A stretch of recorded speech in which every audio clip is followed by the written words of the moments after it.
Today we will be looking at a market analysis for the Lake Forest Mall site, which is located at 701 Russell Avenue in Gaithersburg, Maryland.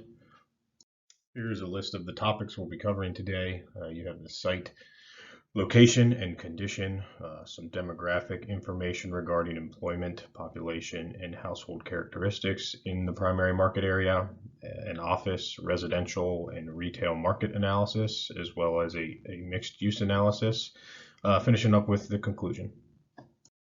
For the office market, employment is expected to continue growth. We're going to see a 3.58% increase through 2020. Vacancy rate is at 13%.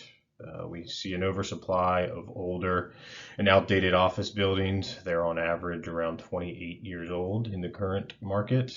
So we see a demand for large modern space that will incorporate these current office user trends of co-working spaces, green features, and natural light. For the residential market, the households in the primary market area consist primarily of young professionals or families with incomes under $75,000 per year. We have a low vacancy rate of 6%.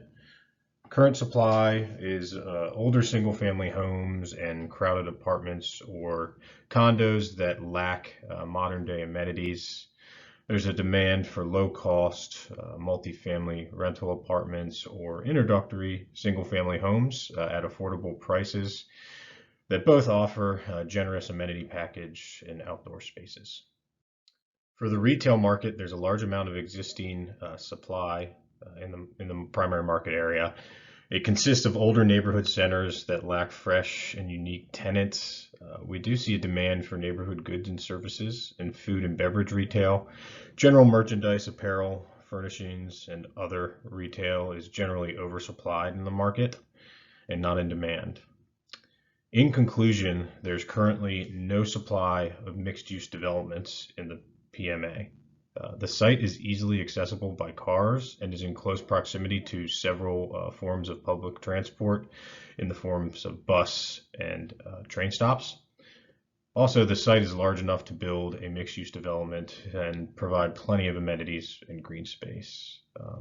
As we see, the population is a majority of young professionals and families with a demand for affordable apartments and homes that are also short commutes to work and walkable to retail and other amenities.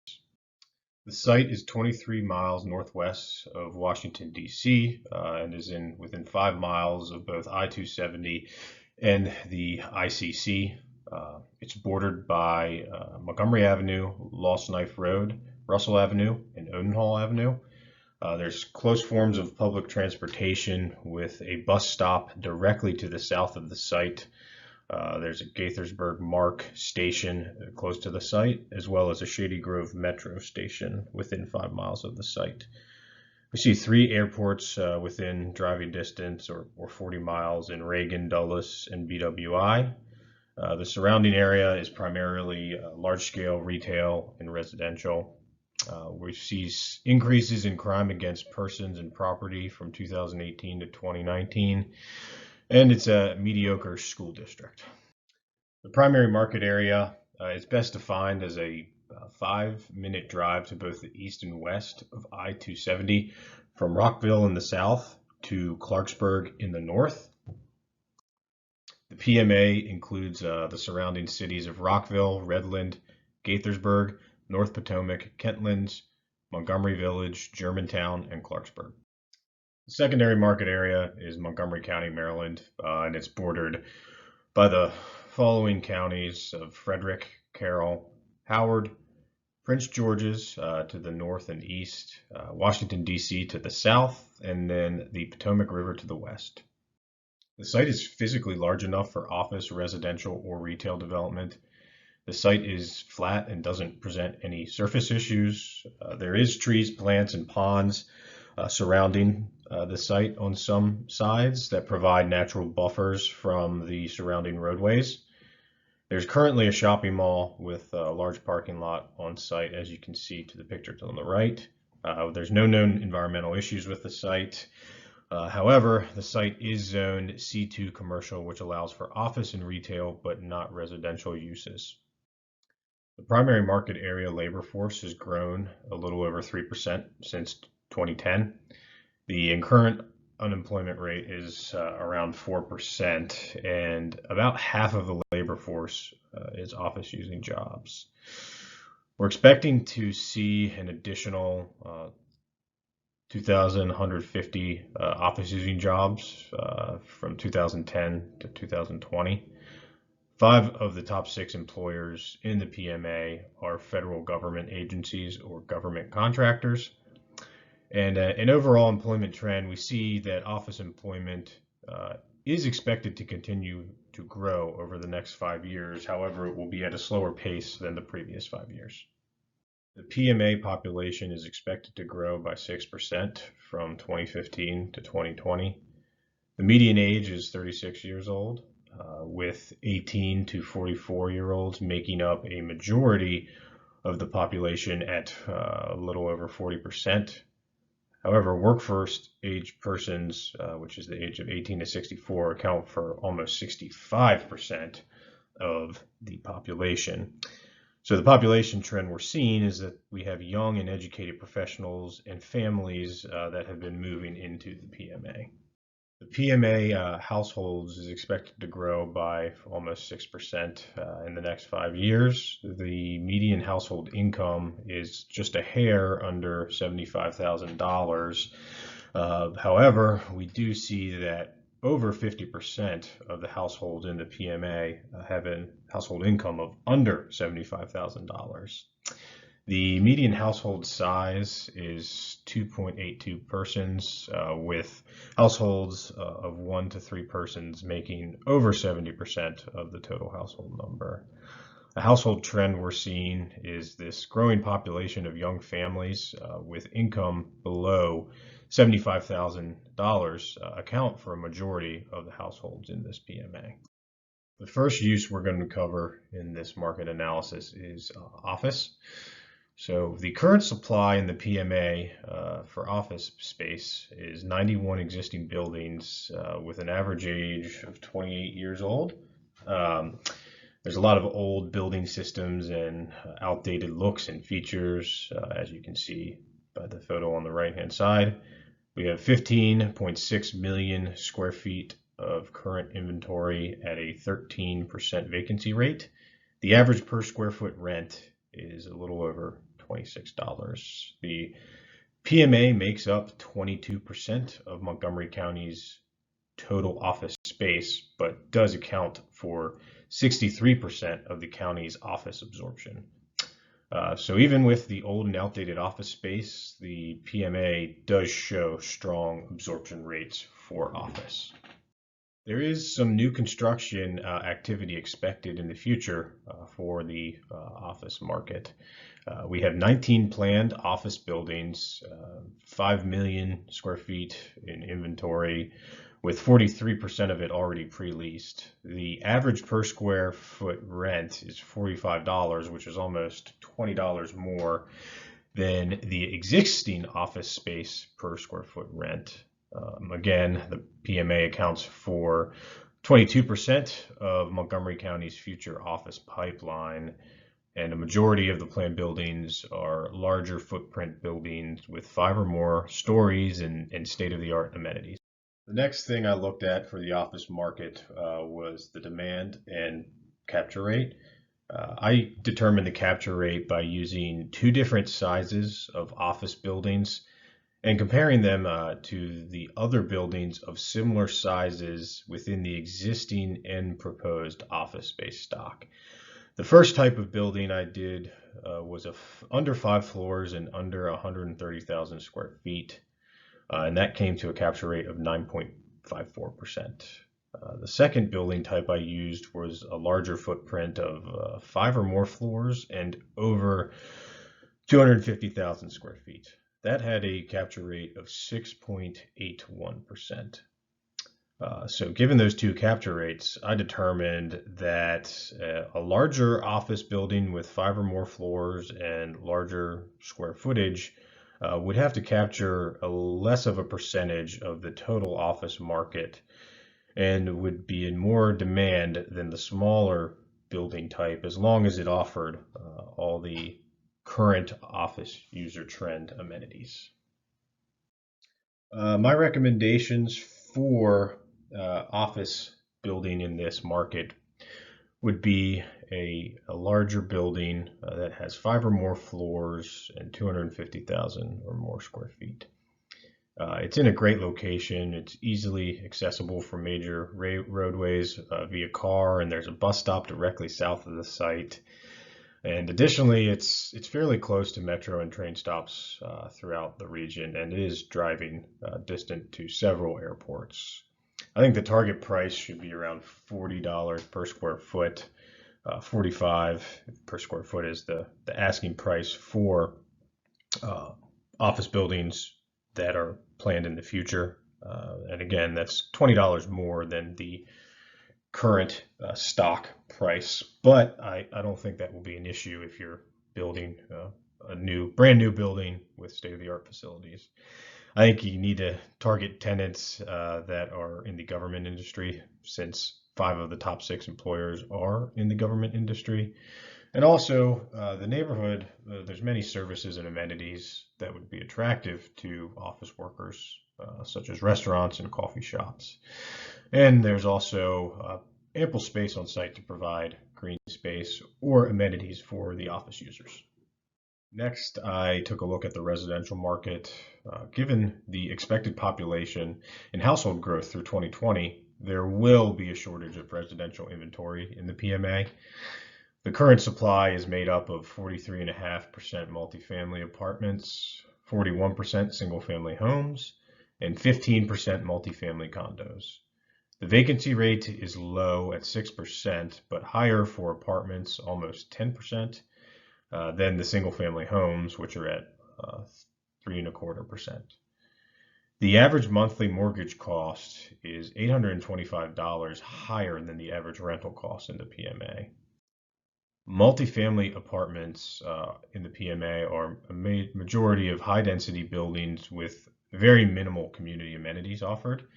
The developments that do offer more amenities have far higher rents than the communities that do not. The single-family homes in the primary market area are older products at higher price points, which may not be acceptable to our population of young professionals and families with incomes below $75,000. The multifamily condos that are offered in the PMA are of the lowest quality housing, and as we'll find out later, there's absolutely no demand for them. Here's a picture of some of the current supply in the area. As you can see, the multifamily apartment and single-family home product is far nicer looking than the multifamily condominiums that are offered. Next, I took a look at the future residential pipeline in the PMA. Given the expected population and household growth through 2020, there will be a shortage of residential inventory in the PMA, I believe. The pipeline inventory we can see is a little over 2,500 multifamily apartment units, which makes up 69% of the future supply. We have 480 single-family home units and 675 multifamily condo units planned. As we can see, these future construction numbers will indicate that multifamily apartments are in the highest demand in the PMA. The future demand in the residential market indicates that by 2025, there will be a demand for 200 single-family homes and 142 multifamily apartments.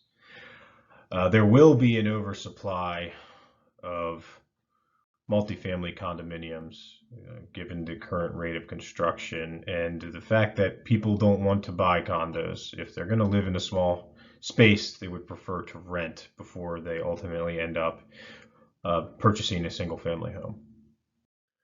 My residential market recommendations are based on the fact that the population and households will continue to grow in the future as they have over the past 10 years. As we see, there's a large population of young professionals and families with income under $75,000 that would prefer smaller housing units in exchange for walkable communities that are close to amenities. As we saw, the existing housing inventory is outdated and not geared towards this young growing population.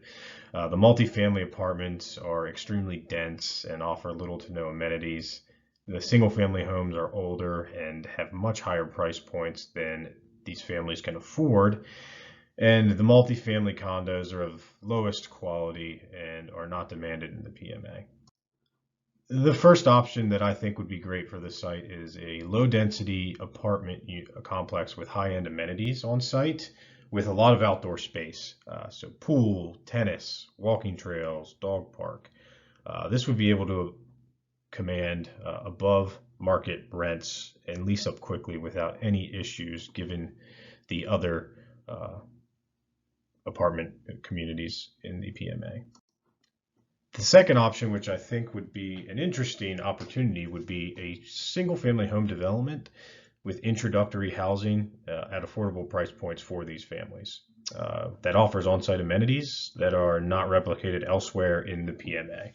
For instance, a fitness center, community building, pool would be able to boost the either rent or prices for these units. Next, I looked at the retail market. The first piece of this was looking at household expenditures, and I found that almost $2 billion in retail sales in 2015 for the retail market. Neighborhood goods and services made up a majority of that at 18.3%. GAFO retail made up 17.5%, and food and beverage brought up the rear at 5%.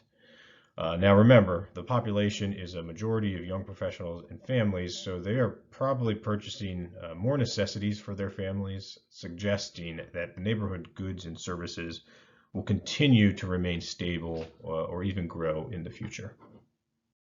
There's currently 6.8 million square feet of retail space located within 6 miles of the site. By number of locations, neighborhood goods and services, there's 17. Food and beverages, there's 11. GAFO retail, there is 22. There's currently a vacancy rate of 1%, which is extremely low, and the average rent per square foot is a touch under $30. For future supply of retail space, we have 425,000 square feet of space planned within 5 miles of the site. Of this planned space, 8 of the spaces are neighborhood goods and services, 2 are food and beverage, and 4 are GAFO. The high number of existing and planned neighborhood goods and services would suggest that the county is comfortable with adding more neighborhood goods and services space for this market with the growing population trend. Next, I calculated the capture rate for the different types of retail by taking the projected capture rate with no competition in the area and added the competition in and subtracted that from the capture rate calculation to get a capture rate of 15% for neighborhood goods and services, 18% for food and beverages, and -12 for GAFO. The negative number indicates that there is absolutely no demand for GAFO and that it is oversupplied in the PMA. The next thing I did once I got the capture rate was determine the demand for these different retail types in the PMA. I did this by taking the aggregate sales for each type and multiplying it by the capture rate, then dividing it by the sales per square foot. This gave us the supportable square footage in the market. I then took the future supply of retail square foot for each type and subtracted that from the supportable square footage calculation to get us an under or over supply for each retail type. As you can see, by 2020, there is a 60,000 square foot space that would be supportable for neighborhood goods and services, 41,000 square feet supportable for food and beverage retail, and then negative 464,000 square feet supportable for GAFO. This indicates that there will be a high demand for NG&S and F&B, and that they're supportable in this market, and that GAFO has been oversupplied heavily. My recommendation for retail space on this site is based on the fact that we do have a large population of young professionals and families with incomes under $75,000 that are most likely purchasing retail necessities as opposed to superfluous spending. The existing retail inventory lacks contemporary retail with healthy food options. As we're seeing, young professionals and families are becoming more health conscious and would be interested in a fresh retail center that offers a healthy grocer as well as lifestyle options. Again, the primary market area will be able to support around 100,000 square feet of NG&S and F&B retail in 2020. So I would recommend a neighborhood center anchored by a health-conscious grocer such as Sprouts with solid dining restaurant option, as well as some small box retail spaces that would result in a wide variety of retailers coming in with a health-conscious grocer anchor. There's plenty of neighborhoods surrounding the site that would lead to high demand for a new, fresh neighborhood center in the area. I wanted to touch upon a couple of mixed use pieces of information before I get to the conclusion. So again, the growing population of young professionals and families in the PMA are less interested in the old and outdated spaces where you have to drive a car everywhere. There's a trend of younger people wanting walkable spaces that allow them to live, work, and play in the same general area. The office space is trending towards collaborative workspaces that incorporate sustainable features with green space and natural light. Residential space is trending towards smaller rentable units that offer plenty of amenities. Retail space is shifting more towards experiential and as opposed to physical stores, but the physical spaces are becoming more health categorized with today's shift of wanting healthy lifestyles. With mixed use, we'll also see a lot of synergies between the different types of uses. For instance, for office space, if you have a large office buildings with dining and retail options within walking distance of the site, it's pretty popular, and many office space users are actually looking for that these days. Also, if there's a residential piece, you can share amenities between the office and residential pieces of the project. For a residential piece, apartments that have first floor retail can be more attractive and easier to market to residents when they realize they don't have to walk far in order to pick something up or receive a service. And then retail has a lot of synergy with both of those uses as well. If you have a solid retail anchor, it will attract people from outside of the PMA, and they will have users for their goods and services 24/7 if you have an office and residential component, because you'll have office people there during the day and then residential people there at night and on the weekends. In conclusion, I believe the best and highest use for this site would be a mixed-use development that incorporates office, residential, and retail. For the office space, it's got to be a brand new Class A office with 5 or more floors and 250,000 or more square foot that incorporates the current office user trends of co-working spaces, green space, sustainable features, and natural light. For the residential piece, a low-density multifamily apartment complex that has plenty of outdoor space and amenities would really separate it from the rest of the product in the PMA. For retail, a neighborhood retail center with Sprouts as the anchor, as well as a couple of strips of retail, as well as incorporate some pieces on the first floor of the office and residential buildings to maximize space on the site would be great.